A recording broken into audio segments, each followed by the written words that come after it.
బాగా మెదుపుకోవాలి.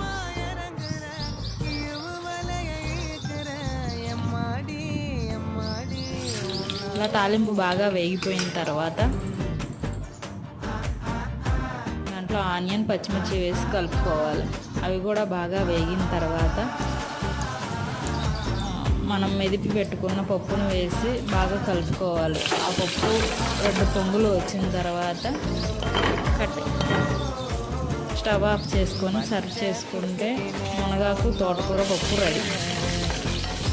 ఒకసారి ఇలా ట్రై చేసి చూడండి. మునగాకు హెల్త్కి ఎంతో మంచిది.